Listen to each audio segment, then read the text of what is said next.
Welcome back. Now, in this video, we're going to be talking about Camtasia projects, media, and recordings briefly. We talked about in the main course that you want to make use of Camtasia projects.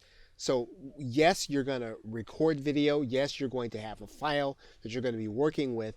However, you want to be in the habit of also using the project files, which is any changes that you make, anything that you edit, anything that you add, any annotation that you make.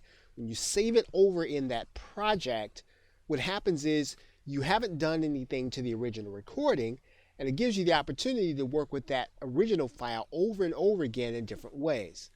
Project means that you're going to be able to save your edits in a file as you make them.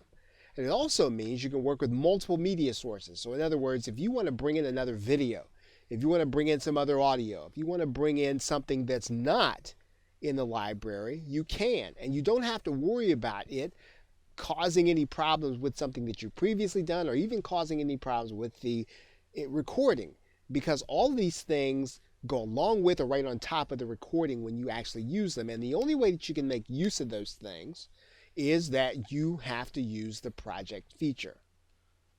So basically what a project does is it saves time.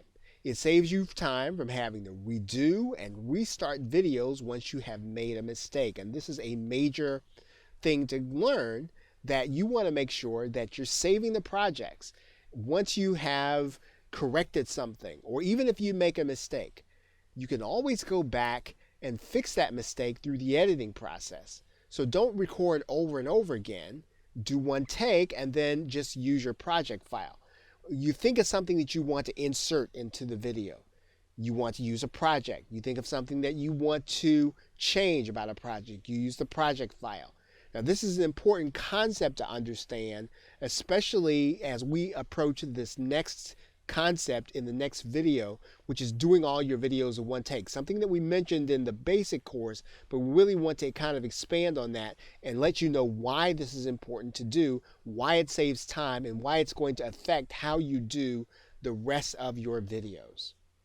Okay, so with that, thanks, and I will see you in another video.